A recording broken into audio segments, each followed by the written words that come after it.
So we've sustainable driving in Namma Bengaluru. Yeah. So I am absolutely delighted to invite our beloved panelists. First and foremost, Gayatri Kupendra Reddy, a warm welcome to you. Founder Foundation and now Venture Studio and Director at RGA Infra. She brings a vital intersection of commercial real estate, deep tech, climate investment and urban revitalization. As a climate action entrepreneur, she focuses on positioning EVs as an initial leap towards a zero emission cityscape. Can we all give a huge round of applause to Gayatri ma'am? Warm welcome to you. Radha Chanchni ma'am, Senior Sustainable Cities and Transport at WRI India. She advocates for transit-oriented development hubs that seamlessly connect shared e-autos and e-bikes to public transit.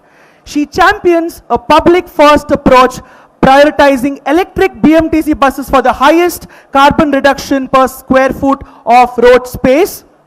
Can we all give a huge round of applause and welcome Radha Chanchni ma'am onto the stage, please. A warm welcome to you.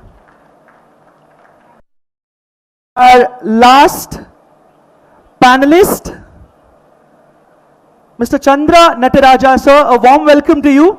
Co-founder and CEO of X-Traffic Intelligent Transportation Systems and Urban Mobility Solutions. He also heads CSR communications and donations for the Bangalore Kidney Foundation. Can we all give a huge round of applause and welcome Mr. Stage, please.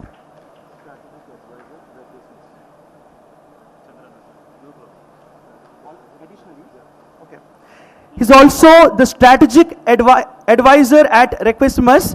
A warm welcome to you, sir. Well, we are all set for this very interesting topic, which is sustainable driving in Namma Bengaluru, EVs for, and it's my honor to hand it over to our beloved moderator, Mr. Prakash Belavadi, sir. Can we all give a huge round of applause?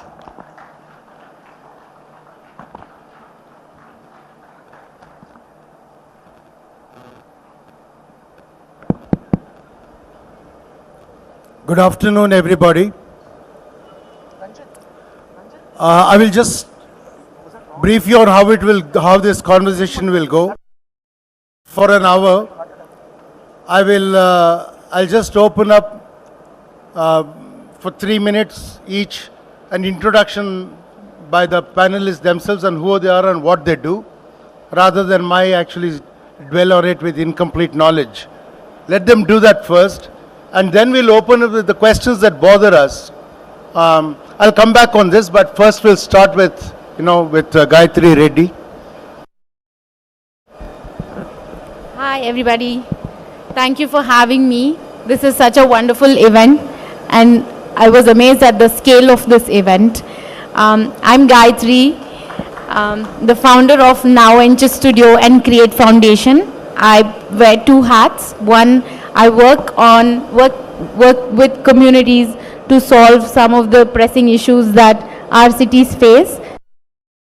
As our mobility, we have a project called Nadiona, where we think we can solve for the city's most pressing issue, which is mobility, by getting more people to walk, thereby fixing the areas that people walk on, which is the footpath. So a quick stat is that of all the money that is allocated for mobility, solving for roads, etc., only 0.6% of that budget is allocated to footpaths, and footpaths are actually nobody's responsibility at the moment, which is why they're so unkept and broken.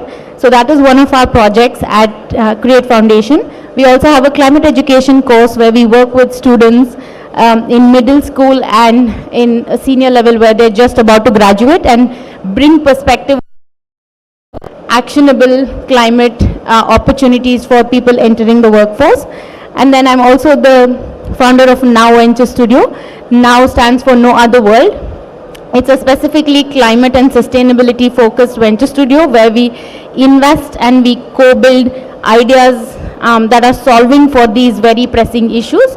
We look at deep tech, deep science innovation that is solving for decarbonization, energy efficiency, mobility, and the built environment in the city. But when we say we co-build, we not only help you with the early stage of building your innovation, we also help you with go-to-market scale and new market discovery, because climate is not just India's problem, climate is a global problem, and solving the most important problem that we have to solve, because at this point Indian cities are an epidemic. We are all struggling, we are all going through various issues, and we must solve for it in a very creative way. How? I have an idea. Maybe we'll come back to it. Back to you, sir. Thank you so much. No, Radha. Hello, I'm audible? Okay. Good afternoon, everyone, and thank you to NewsFirst for this invitation to be here today. I'm a urban planner designer by training, and I work at WRI India with the Sustainable Cities and Transport Program. My recent work in Bangalore has focused on issues of land use transport integration, resource efficiency and climate resilience as well. However, WRI India has been present and working in Bangalore since 15 years now, 2010-2011, and a very core focus of our work in green mobility.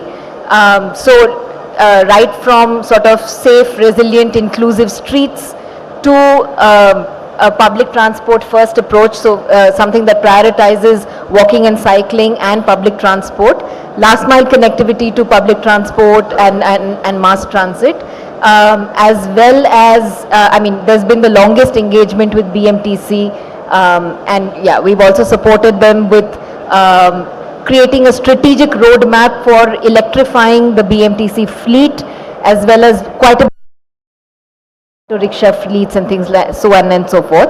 So yeah, green mobility is very fundamental to what WRI does in Bangalore. Thank you, Radha. Natarajan Navade. Yeah. Can you hear me? Yeah. Namaskara, Bengaluru. Thank you. My name is Chandra Nataraja. I am an engineer by profession. I have been in the automotive field throughout my life. I started with a company called Robert Bosch. Probably all of you know this company, doing development for all types of automotive applications. Did that for more than 30 years, and now I consult a few companies, and I am also on the board of a company called Requisimus India, where we specialize in development of software and hardware for mainly automotive applications, and in specific for electric vehicles. And what I would like to bring as an experience that I want to share with you as common users of electric vehicles is something that I would like to do it as part of the panel discussion. Thank you so much. Thank you, panelists. So let me just speak briefly on how confusing and complex the issues that are there, you know, when we are dealing with an idea of sustainable driving or sustainable mobility. They're completely different. The first thing is that who should be driving? Because I'm saying the fewer people drive and the more people can move because of those fewer people driving is a better solution than everybody driving, you know. So we need to find a way to see whether EV can fix this idea of moving people rather than facilitating individual drivers to drive fancier vehicles and, you know, and feel good about it. The second thing is, why should there be so much need to drive? If you built your schools and colleges and offices and factories close to the places where people actually dwell, maybe they can walk to work, and why should they drive? Or if they're slightly longer distance in that, maybe they can take an EV buggy or an EV two-wheeler to work, that is something to look at. And the third thing I want to say is that we should be very careful about offering solutions or dwelling at great length with great intensity on something that is going to become irrelevant or obsolete in a couple of years maybe. See, we have been talking about this idea that in India, for the last 25 years I've been hearing this, 150 million people will move in the next decade to cities it started with. Now we are saying 350 million people will move to cities by 2047. We could very well land up with a situation where 350 million will move out of cities in the future. When you're encountered with this double whammy of climate change on the one side and with a slew of 16 completely transformative technologies on the other side, maybe your need to dwell in cities or congregate in urban spaces for work may change. The nature and idea of work may change. This thing that we've had for 250 or 300 years of somebody getting up in the morning, going to work, I think that idea is meeting its sunset hour now, I don't think schools and colleges will be having so many classrooms with so many students stuffed into those rooms anymore. Because you can get maybe an AI platform that can, 3 years ago, Khan Amiga, 3 years to the date practically, the Salcam's Academy, Khan Academy in the US, they came out with this platform called Khan Amigo, which could service unique clients, students if you want. What happens is that each of them could be taught a different lesson. The server can handle it, and maybe in multiple languages. Today it will be exponentially bigger than what happened 3 years ago. That is the rate at which it is growing. So in the future, whether people will go to colleges, you'll need school buses, you'll need transport buses to factories, everything is going to change. The lower level jobs, I'm really scared that government workers in Bangalore will suddenly be confronted with this idea that the jobs don't exist anymore. You can put machines doing that assembly work somewhere in Bidar or some hot climate where land is cheap, where robots can work, no maternity leave, no sick leave, no human rights, 3 shifts continuously they'll work. Look, we have to look at all these new things. And I'm saying because it should be so open-ended, I'm begging the panelists permission to jump in every now and then to just bring it and cover as much ground as possible. I'll start with Chandra Nataraja Avaru, because he's been in the heart of this automotive industry, and it is important that he addresses it because he has seen a Bangalore that had 4 million people on one time. It has 15 million people now, and he's seen what has happened close by. He's watched this, from the heart of industry, and a company like Micro Bosch that time, So I'm going to ask him, in the light of the kind of things I just mentioned, what do you see? What do you envisage as a future, specifically in these terms I'm saying? What kind of technologies will survive? Will personal vehicles be the future? Will mass vehicles like, EV buses, will they be the future? Maybe apartment complexes in the future will be mandated to have, say, vehicles of different sizes. Maybe for a population of 50 apartments, you'll need to have maybe 10 vehicles. Maybe it will be mandated, just like you must handle your own garbage in the apartment. It may happen in the future. We have to look at all this. I know the government is very slow to change, but in India, suddenly one government comes and in 5 years, Indians completely transform the way they operate. And I think no greater example is there in front of us than UPI, for instance. The India stack is one such. And Supreme Court scathing comments about RERA means RERA needs to change, So I'm saying we have to look at where people live, where they learn, where they play, and where they go and work. So we have to see this in the context of mobility and what will be the future technologies that we should be really looking at, and maybe many of the things that we are doing right now may be obsolete in a couple of years. So, sir, over to you. Thank you very much, sir. I'll address this in two parts. I'll come to the EV part of it a little bit later. So let's look at the first part, which is the decongestion part in our mobility and or public transport. So as you said, there are several schemes that we can think of, and of course implementing that is another set. Like you said, where there is higher congestion of population, like that is in large apartment complexes, there can definitely be a multimodal way where you can transport apartment complex into the metros or bus stops or any other mass transport system. This is there in many other countries as we speak. So it's only a matter of time till we analyze that and till we get to a solution to that part. Having said that, with the current type of transport systems available, which is the normal IC engines or petrol engines or diesel engines, there we can get to a slow transformation into electric vehicles for two reasons. Of course, one is the electric vehicles are easier and cheaper to operate.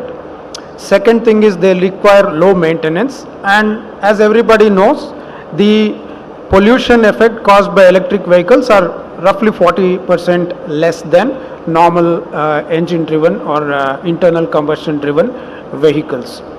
So if I put these two together, what does it transform to? One, for small distance transport, like you do have today small distance transport, but if you slowly replace that with smaller electric vehicles, then that could be a very good opportunity as well as a chance for us to reduce the pollution and also make it more economical for people to go in those type of vehicles. The second thing is when it comes to personal transport, because we in India and especially in bigger cities, we are very much used to personal transport. If I have a vehicle, I need to drive it. This is the mindset. And then there is a second part, two-wheeler population. Now there is a greater adaptation of two-wheelers into electric vehicles. We have seen a lot of companies and entrepreneurs coming into the two-wheeler market. There the public has to realize that owning a two-wheeler has its own advantage, but there are certain myths to it. I'll come to that myths later on, but to just address the question that you have posed just now, to decongest, to depollute and all these things, one of the options, there are quite a few of them, one of the option is to have a grid model where you can decongest from the high population areas and move people around. So that's where your point comes in very valid, where you need a couple of drivers only. You don't need everybody to drive. So you can have just a fleet and a few people are driving it, and maybe, I'm just putting it with a caveat, if you have driverless vehicles. You have driverless vehicles in the metro today. So of course that is well regulated, but these type of vehicles which go only from high congested areas into the mass pickup areas, you could have driverless vehicles. So it's a far off thought, but it is not impossible. So I leave it at this juncture for the others to handle it. Thank you, sir. Thank you for being so succinct and eloquent with this. Rather, I want to ask you, see, there is a morality around around interventions. For instance, to create electric vehicles for Bangalore, to relieve Bangalore of pollution, you may have to generate electricity somewhere, you burn bad coal somewhere, and you're going to pollute that area. And you know this thing about polluter pays, that principle, with climate change is going to become harder and harder to ignore, you know. So whether you can have a better life at the cost of life in the countryside on the one side. The other thing is there's a kind of casual insanity in the public as well, you know. I would have thought 25 years ago, air pollution would have been the biggest political issue in Delhi. Okay, you know, I can see some noises are being made now, but this was a problem for a long time. And how come identity politics was bigger than this, you know? It does not matter what caste, what religion, what political party, what gender you are. Bad air is going to damage you. You know, at one time there was a statistic that 62% of pollution in India was indoor air pollution. And we know whether you can rely on the accuracy of the reports, the tendency, you know, that there is a great deal of contribution from personal vehicles and vehicles generally to air pollution in the cities. So I know that WRI actually works in a 360-degree idea on this. If you look at global practices from which you can learn, what do you think the future, what would you recommend? That's what I would ask. Thank you so much, Mr. Bellavadi. Let me start by saying this. A few years back, WRI India supported BBMP and C40 cities to prepare Bangalore's first ever climate action and resilience plan. And then as part of the study and the plan, the evidence shows that, so we also did a first time ever comprehensive greenhouse gas emissions inventory and all of that. So the evidence shows that the transportation sector in Bangalore is the largest contributor to air pollution and the second largest to GHG emissions. And so basically, I mean, there's a very strong argument and case, you know, for the EV transition, particularly from the localized air pollution perspective. I'll come to your second point, the larger point later. And not just transitioning to cleaner, greener, you know, sort of modes of transport, but also more efficient and equitable modes of transport. You know, so equitable in terms and efficient in terms of cost, in terms of space as well as cost. Yeah, what I wanted to say is that, I mean, we know in Bangalore, I mean, last winter itself, I mean, we're nowhere as bad as some of the other Indian cities, but consistently there were periods where the air quality index read above 150, considered unhealthy. And that is at a higher atmospheric level, and it's an average sort of a reading. But at the street level, at, you know, at the breathing level, your exposure to toxic air, which is extremely hazardous, is several times more, you know, and definitely and also disproportionate. You know, if you're a pedestrian or a two-wheeler or traveling in an auto versus, so you bear a disproportionate impact of that, whereas a pedestrian or cyclist doesn't even contribute to that pollution, right? So I think there's a strong case definitely from the perspective of health, and, you know, in terms of moving towards healthier, more livable cities, there's a strong case for moving the EV transition. In terms of the larger impact, I completely agree with you that, you know, you're polluting somewhere, the electricity is coming from somewhere else that is based on maybe thermal powered plants and things like that, and you're polluting somewhere else. However, I mean, honestly, ideally, everything needs to move towards cleaner forms of so even the electricity that is generated needs to move towards cleaner forms of electricity production, energy production. And there are central and state goals now towards low carbon economic growth, and, you know, there are goals and targets that the national level as well as state as well as cities are sort of placing on that, so it has to move in that direction, absolutely. I would, yeah, the point that I wanted to make is, so air pollution definitely, but this EV vehicles are going to occupy the same amount of road space, right? So you're not really solving for a daily frustration that is traffic congestion.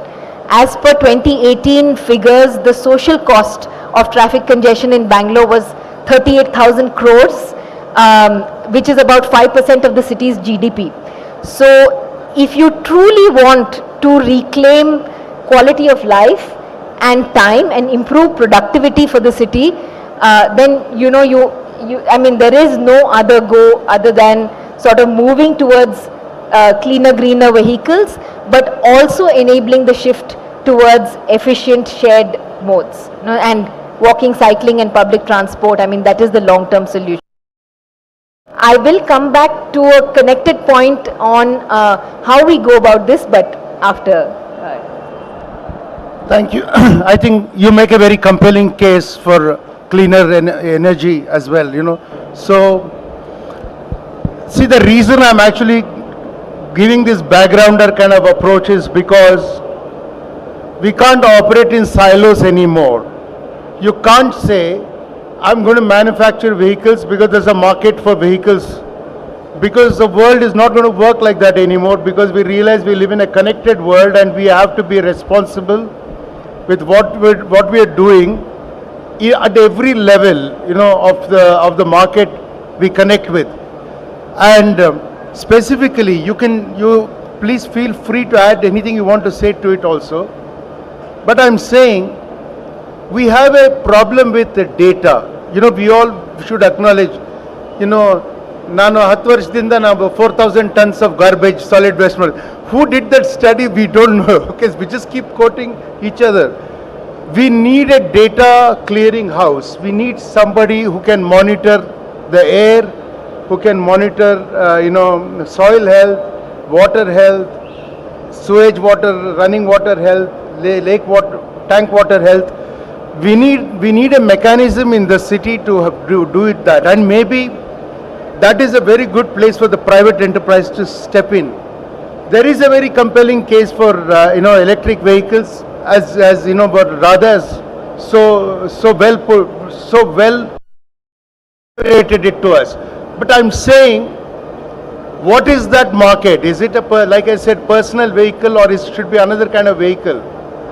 And driverless vehicles, see, the metro, for instance, is a driverless vehicle, is absolutely right. There's a new metro line which has driverless vehicles, and there are electric vehicles. So it's not as though electric vehicles are the ones that are on display here alone.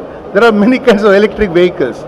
And my own prediction is that in the next 5 years, all these Flipkart, Amazon boys will lose their jobs, and it will be drones coming through your windows and delivering it.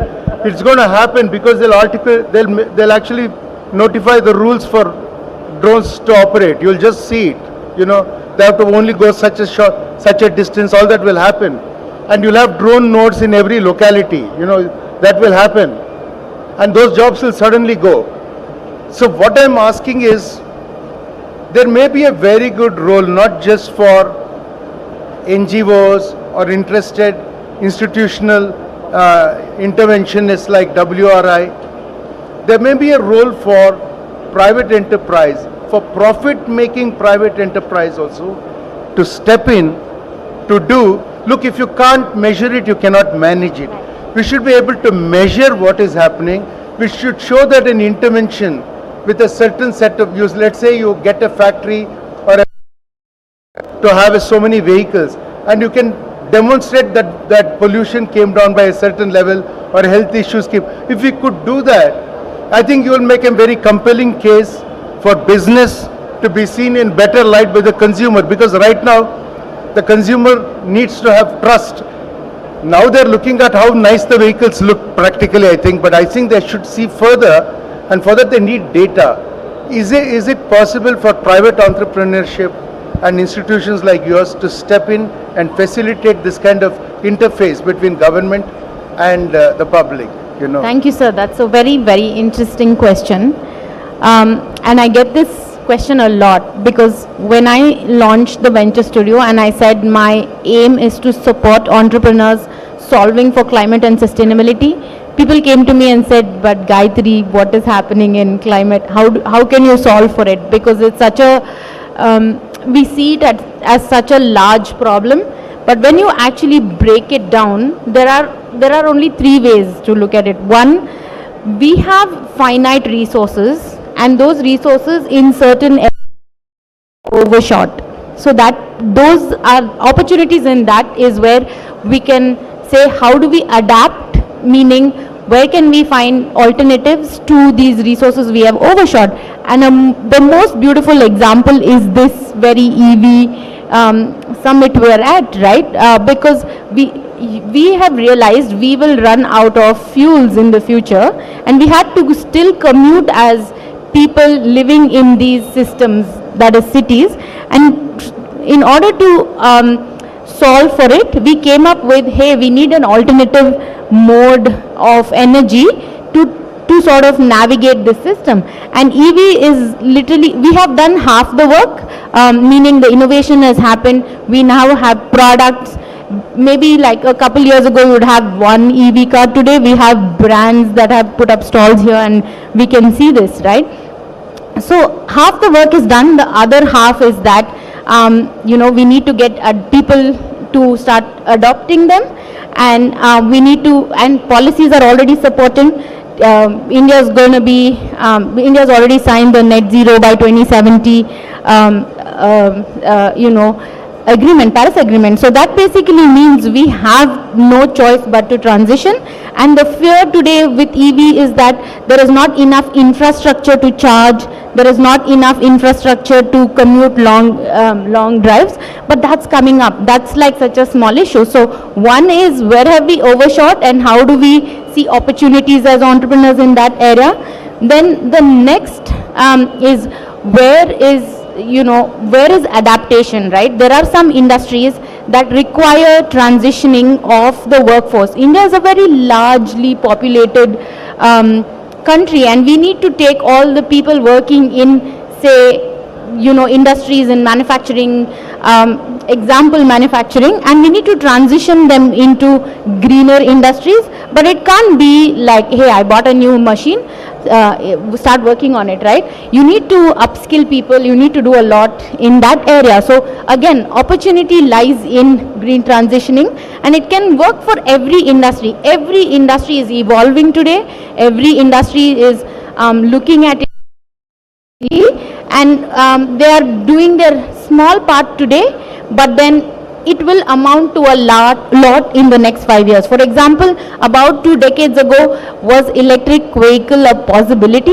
I don't know, it looked like a really hard problem, but today it's a reality, and what we need is this, people to start using it, so we can get more and more people to buy it, so the vehicles can get cheaper, the infrastructure can be built faster, and we all have to get in it. And the last most important opportunity today in climate is the availability of data. Look at where we are sitting, this city that we are in, where we have all of this innovation that we are building, and the ecosystem around it that is being supported because of this very innovation. We have investors, we have government doing its role, we have innovators, entrepreneurs, academia, everyone bringing all of these perspectives to what we are doing. What we now need is to look at a city like a lab, right? Like a living lab, because we can't say, hey, Bangalore is already built, right? it is already built, but we are still adding infrastructure on a macro level, roads, flyovers, level, on a personal level. We are building homes, we are moving cities. So there's a lot of movement, and it's like a living system. So living system needs a more dynamic innovation way of solving for it.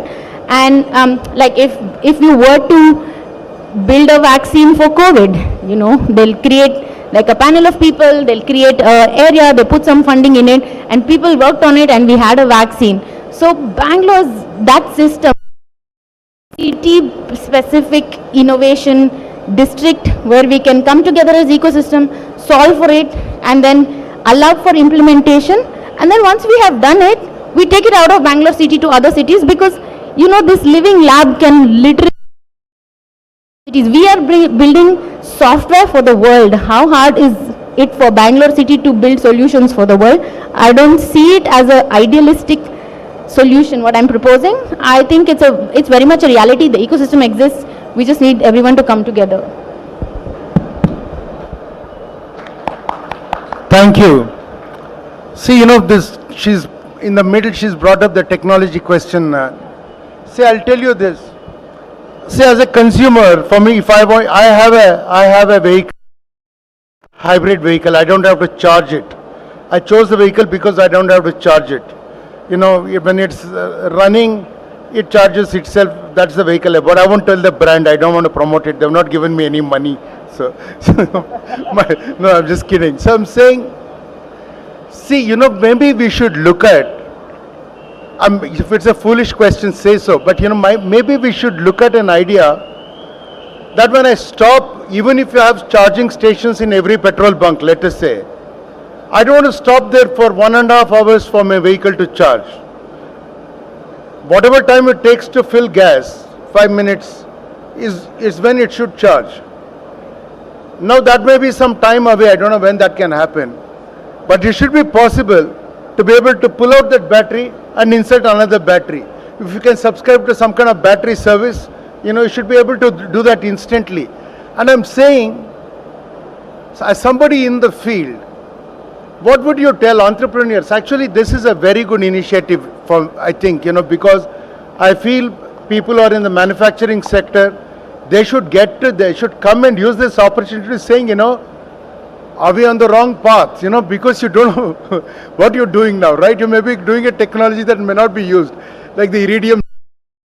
You know, I'm saying you should be able to think of technologies that are suitable for India, Indian mindset, Indian conditions, Indian habits of using transport. What kind of new technologies, transitioning technologies should we look at, sir? What would your opinion be?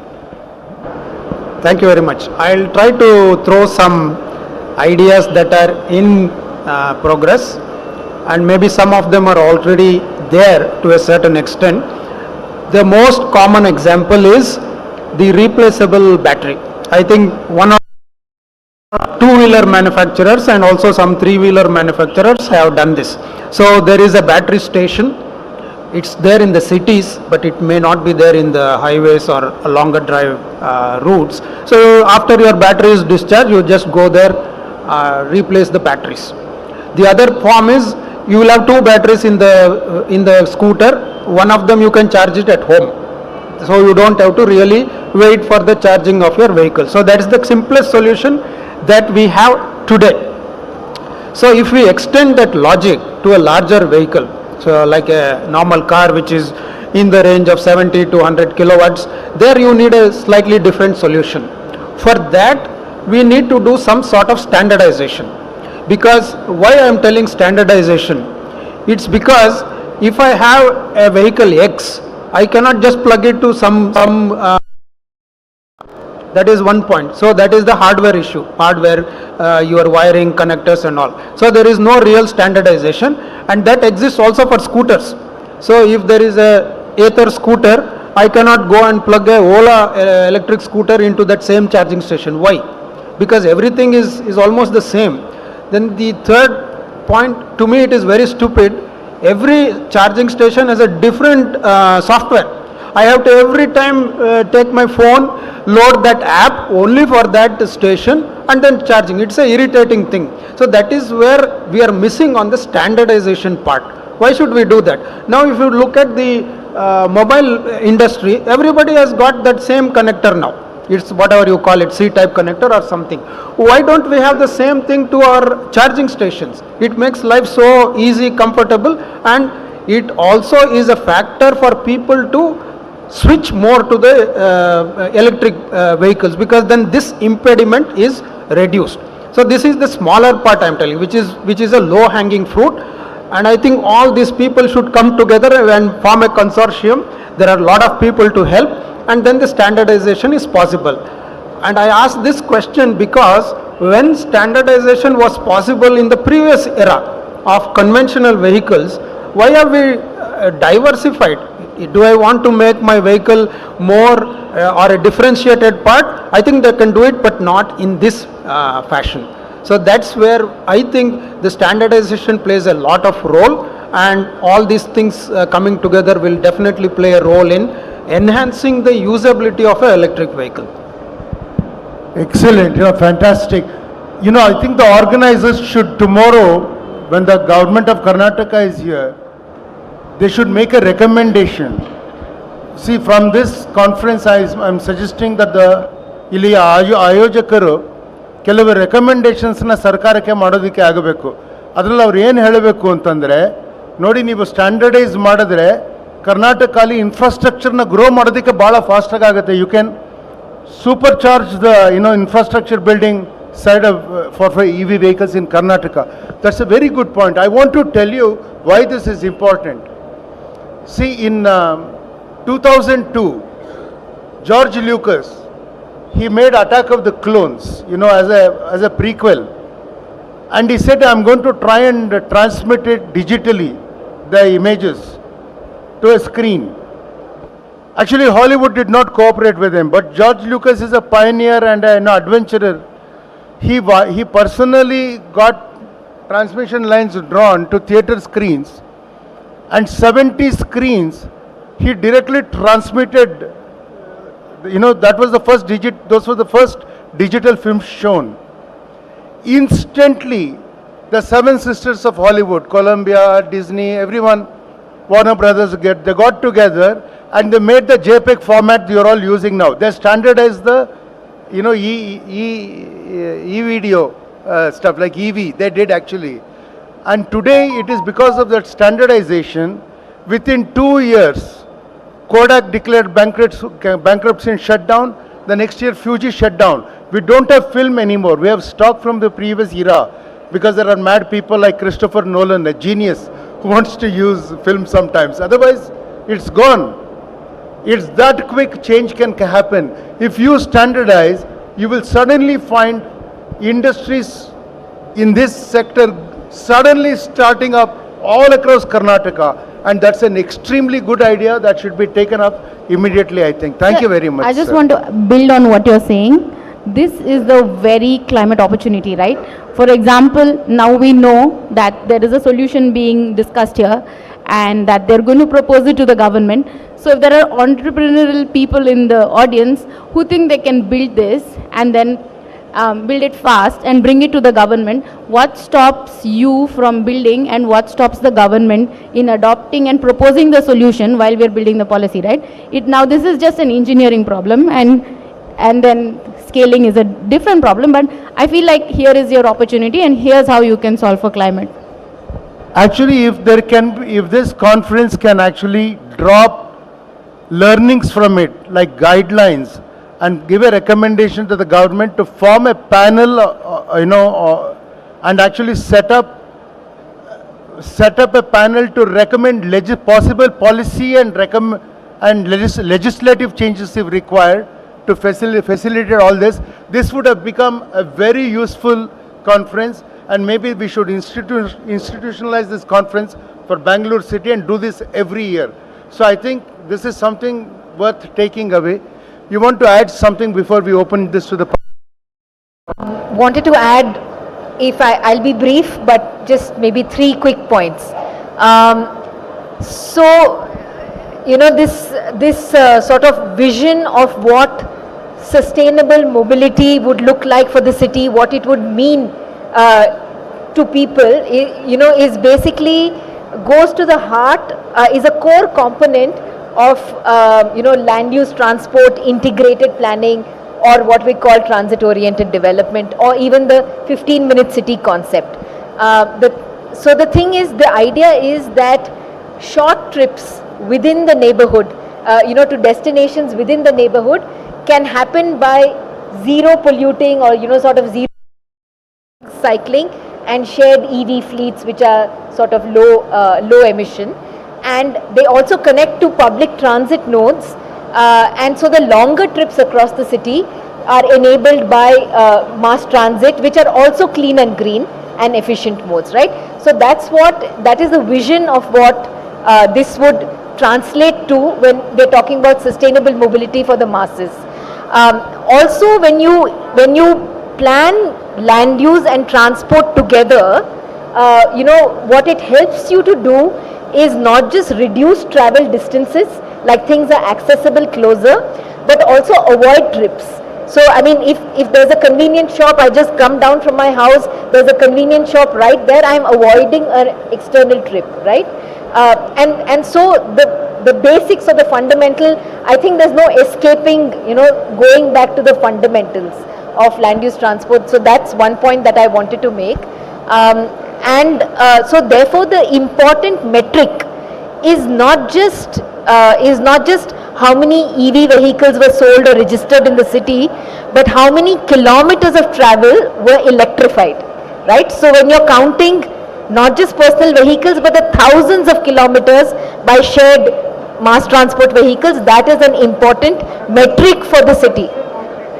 That is an important metric for the city.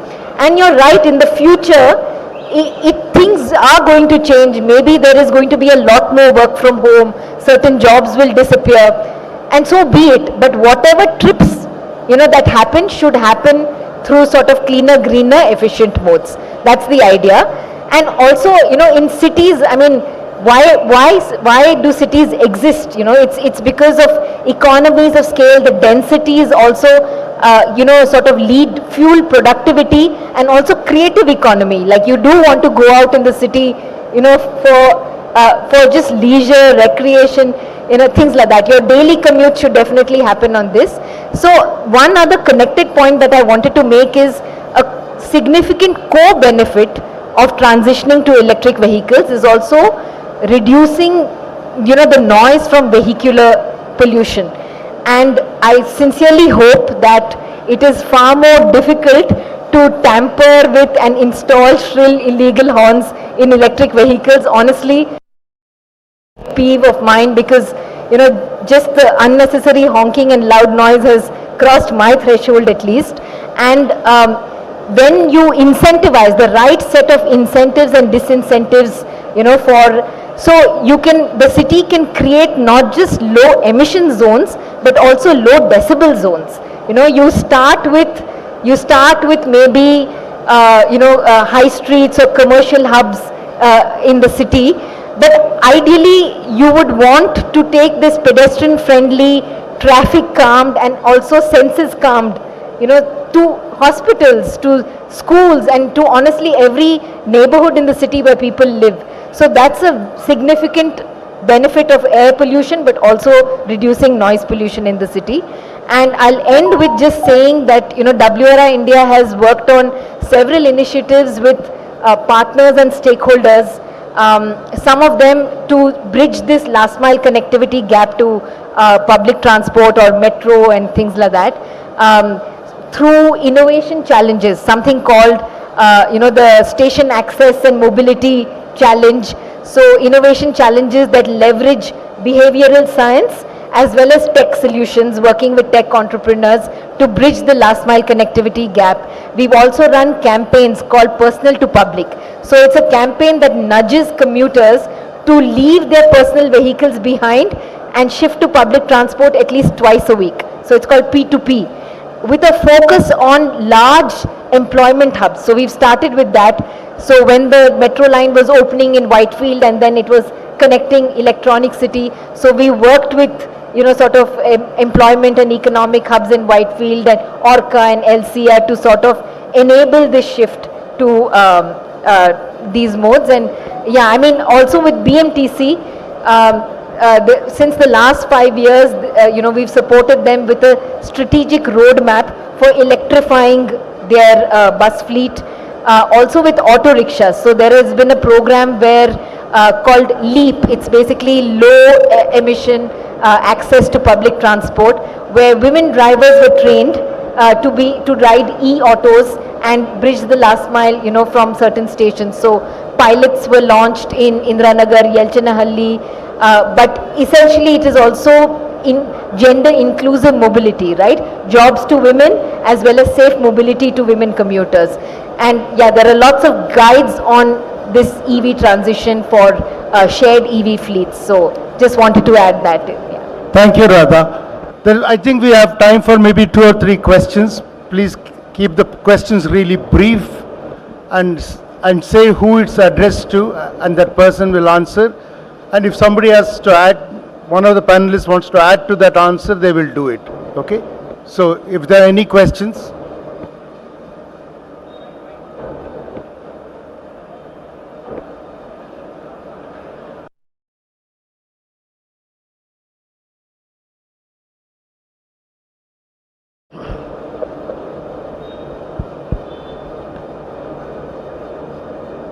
if there are no questions, I will ask, Do you want to use this mic? yeah, please. Because, we don't have time, we have to be quick with this, yeah. Hello, yeah.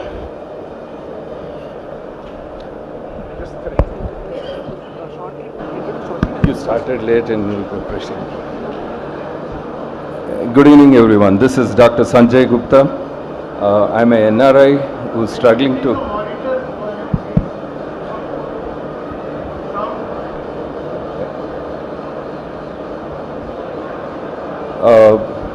I personally believe we are a day late and a dollar short.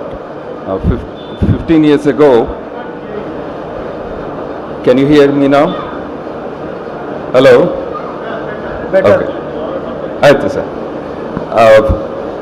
What could have been what could have been the first in the race, now we have to struggle to leap forward. Either in the beginning, the government gave a subsidy for did not mention standardization, but they gave a subsidy for designs, out of which 70 manufacturers came into the market. Then the threat of the source for battery material, we were shortage of lithium. Then the China came in again. Now the components are all manufactured in China. We are only assembling. On one end, I'm a professor. I'm moving the students through the technology advancements. On the other end, we are not catching up. We are not being supported, or the government is too lethargic. Suddenly, the industry is handicapped. Sir, would you respond to that briefly? It should have been a question, but I don't know how to phrase it. It's okay. I have a follow-up question on that. Yes. What you say is probably right. So here the question is on the supply chain along with the development. So the development has moved forward. We talk a lot about technology, but that's not enough. So it's the supply chain also that has to be developed in parallel to the technology. This was actually happening in the legacy systems. If you know the legacy system, it was actually happening. But here, because it was involving rare earths and things that were not available in India, and the focus to develop that was not there, the anticipation was not there that this sort of a crisis would hit. But we always will overcome this in some form or the other. And now the development has taken an alternative to see what type of alternate materials can be developed because of that. So it will definitely take some time, but we are on the path to do that. We might have missed the bus, but we do acknowledge that part and we'll try to catch up with that. Sir, I want to ask you, because a follow-up I'll tell you. Because there's so much pressure on the Straits of Malacca, because China being the largest consumer of, of energy, of fuel, the ships have to come from there. Even with the Belt and Road thing, if they can counterbalance it also, that is putting too much pressure on them, and China is re-strategizing. That is on one side. The second thing is that the 1944 Bretton Woods agreement, where dollar will be the standard thing, the West has not kept up its side of the promise. The delinking of gold from 72. See, petrol has become the new currency, really. Let's be honest. Because of petroleum, the dollar has value. Otherwise, for them, what they can print dollars, but we have to earn dollars. It's a very big difference. So I think with the way the world is going and a very erratic president in the US at the moment, people have woken up, and I think big changes may come. So my question to you, sir, is that maybe it's time, instead of actually lamenting about what happened, India can look at a big change, that we will be free of the dollar hegemony on the one side, and our tension with China will ease to a large extent if China doesn't have to use the Straits of Malacca, because we are also arming those islands close to there and stuff like that. I'm saying these tensions are there because of our energy needs. So I think, what changes you think are happening in terms of creating clean energy in India? I know that we are rapidly progressing. We have beaten the targets that we had promised on some accounts. So just can give us an update on that, sir. It will be useful. Yeah. On a very high level, as I said earlier itself, we are trying to see what are the elements that can be developed newly for the batteries. One. Second is whether the battery life and also the per kilowatt per kg can be improved. And the third point is about the recycling itself. Actually, we have not spoken on that part at all. It's a thing that will hit us somewhere in 10 years of time.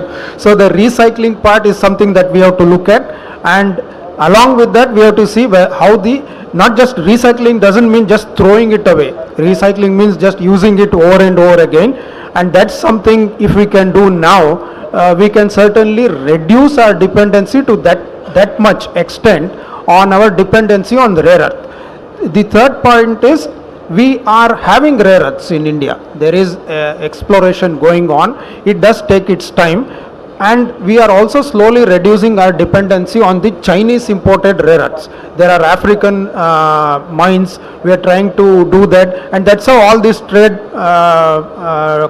talks that you are hearing. So there is a tremendous amount of energy and effort being invested in the EV area and especially battery areas. So I wouldn't go too much into the depth, but it's all a matter of time, that I would say.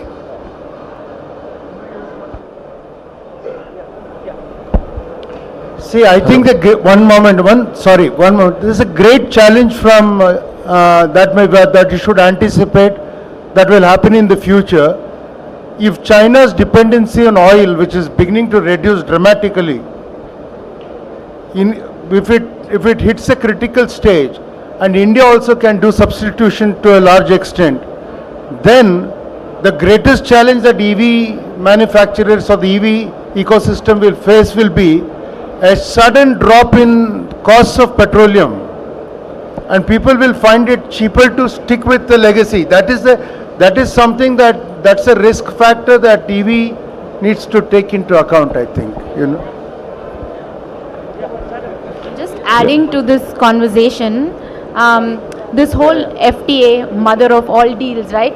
That's a very interesting proposition that has come up, because there are these economies, which is Europe, that has already transitioned into becoming green economies, and they now have the knowledge and the know-how to sort of enable that. And while we can, this FTA will be a way where we can understand and adapt that knowledge that they already have, but they will also look at us as one market with so many consumers, and one market where they can scale. Because even though we are saying Europe one large market, it's really not. It's a fragmented market with different languages and different governance. India is different, where we have one large market and largely single regulations for certain adoptions. So that's the exchange that is happening. So I'm very optimistic at to say that the pace at which EV infrastructure, the other 50% that we need to do, will happen much faster than the whole innovation itself happened. Hello, my name is Satya. I work for a corporate in fintech company. Thank you, Belwadi sir, and thank you for all the panelists. Very insightful discussion. My question is around, sir, you touch based on the recycling as well. So my question is management, and we do currently have a lot of challenges around it, just even excluding the EV part. But in the next 10 to 12 years, how does that look in terms of the challenges that we have? And even if the EV market grows about 20-30% from now on, what would be the role of the government, the communities, like on the industry, to ensure that we have enough to have that sustainable waste management in the coming days? So on the technology side, it's mainly for the battery recycling and replacement. So there are technologies that are being developed where the percentage of recycling will be very, very high. So especially the copper part and all the other metallic parts that are there. So that's one major thing that many of the battery development companies are working. So if I just give you a very big thumb rule, let's say the percentage of copper is roughly about 20 to 30%. that portion of the copper can be easily recycled and reused. So the reuse is the major part that we are talking about. And as regards to the recycling of the non-reusable parts, so there is a challenge of how to come up with disposable methodologies to dispose of these non-reusable parts. And on one side, as I earlier said, the idea is to put in as much as reusable parts inside the battery and also into the whole system as such. And I forgot to mention one thing with the other gentleman had asked. It's also the copper that is playing a vital role other than the rare earths that are required. And in future, copper will be in great demand. For one thing, the electric vehicles definitely require much more copper than conventional vehicles. So on the last part, I had forgotten to mention that copper is also a big player to be looked into. Coming back to the recycling part itself, mainly some of the plastics that are to be used can be recycled, can be reused. So some technologies are being explored, it has to be developed. So the amount of reuse will be reduced, or the recycling will be reduced, the amount of reuse will be increased. So there are different players working on it, and you will have to just wait for these developments to take shape in a few years. And as I said earlier, the necessity is the mother of invention. So there will be a solutions. We Indians are very good at it. So we work very well when there is a crisis only. When everything is fine, we are also fine. So this is the mantra, where let the crisis hit, we will scale up our efforts. So that's all I want to say on that. One question, one last question here. Yeah.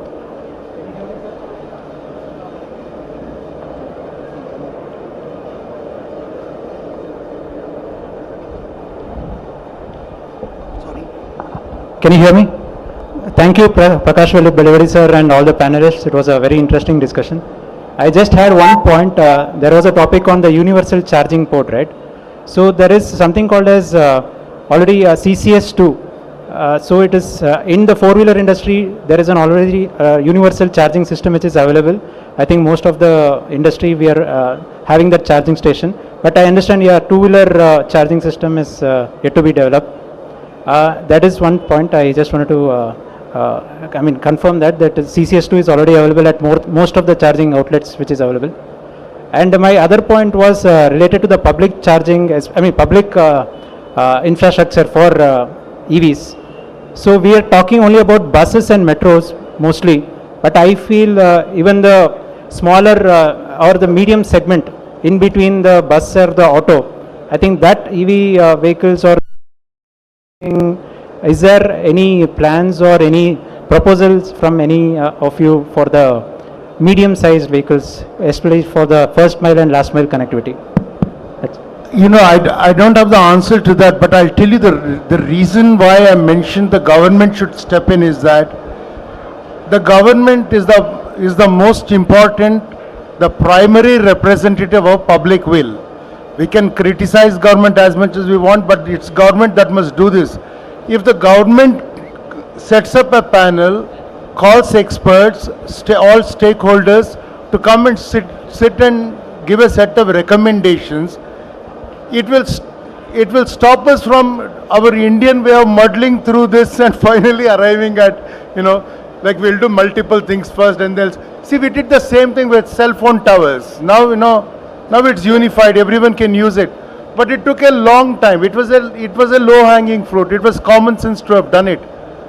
Actually, the thing is, we do not get to that stage quickly. We do it once we hit the crisis. That is the problem.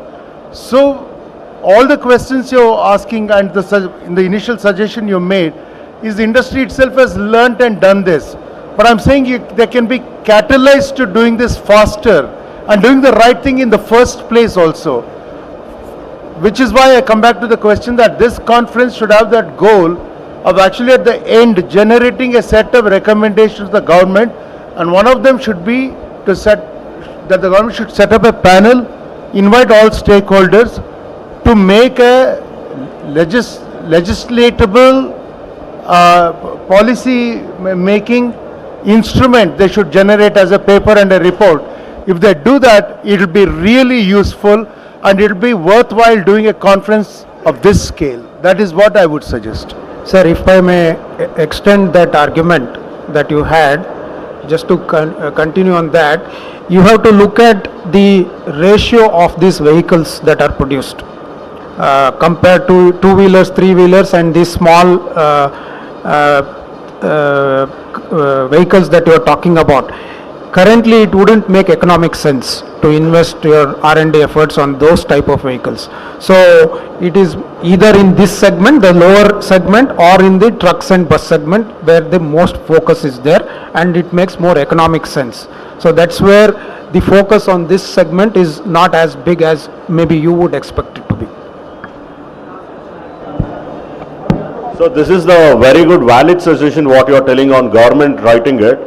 For the policy makers or whoever, they play a key role. I think First News only should take a step, bringing all together, sitting with the policy makers. That will be a main thing, or else all these innovations will be a innovation or a marketplace in a small thing. That's all. That's a suggestion, sir. So Maruti ಅವರೇ, ನಾಳೆ ಅವರು government ಅವರು ಇಲ್ಲಿಗೆ ಬಂದಿದ್ದಾಗ ನೀವು stage ಮೇಲೆ ಬಂದು ನೀವು ಅಥವಾ ನಿಮ್ಮ ರೆಪ್ರೆಸೆಂಟೇಟಿವ್ ಅವರು ಬಂದು they should tell the government this is, and you should give the paper. This is the this are our findings, recommend, this is our learning. Please set up a panel to. However, sir, the state budget is not yet proposed. They should try adding it in the state budget. You should vet this. You should arrive at something and create a panel to confirm these things and bring it into policy, into legislation. ನಾವು ಫ್ರೀಯಾಗಿ recommend ಮಾಡ್ಕೊಡ್ತೇವೆ, ಪರವಾಗಿಲ್ಲ. Sorry, just one closing point, just one very quick closing point. You know, with buses and larger vehicles, the charging infrastructure is a challenge. But especially for two and three wheelers, I think the battery swappable sort of facilities that can come up more easily in the city, I think that's a place to start. But yeah, I mean, the last thing that I just want to say in summary is that, you know, if we truly want to save and transform the mobility landscape of Bangalore, you know, we should not just look at what we are riding or driving, but how we're moving. And it is we do need to move from individual to shared, and the largest impact will come, you know, especially from the pollution perspective, when we start with old commercial vehicles which emit the most, which pollute the most. So commercial vehicles that transport people, goods, as well as maybe municipal services like solid waste management and things like that.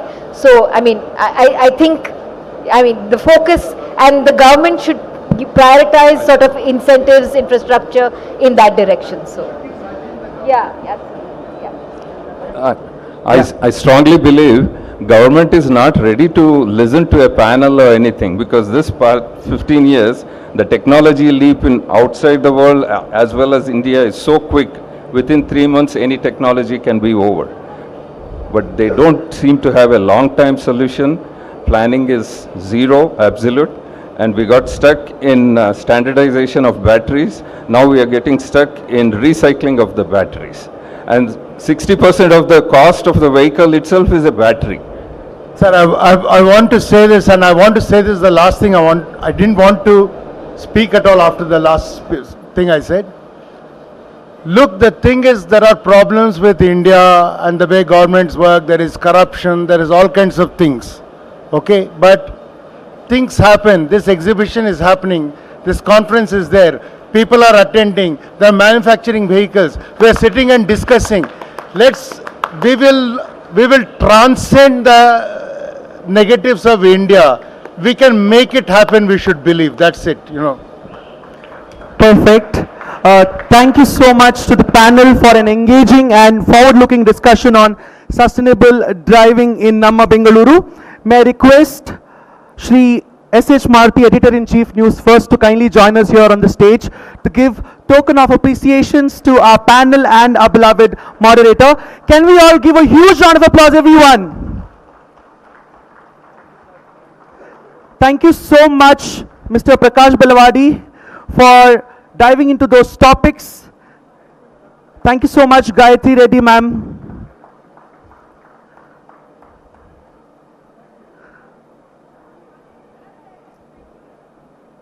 Thank you so much, Radha Chanchani ma'am.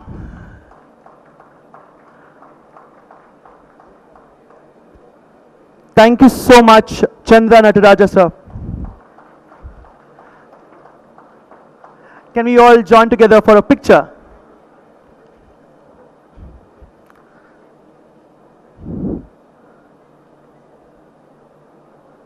Thank you so much, everyone. We are on the day 2 of Karnataka's largest EV Expo, EV Ready, an eco-friendly initiative by NewsFirst, supported by the Ministry of Heavy Industries, Government of India, presented by Tata EV, Tata Motors, Commercial Vehicles, co-presented by Mahindra Last Mile Mobility, super powered by Ashok Leyland, Switch, powered by Kia Motors, MG Motors India, EIM Energy in Motion.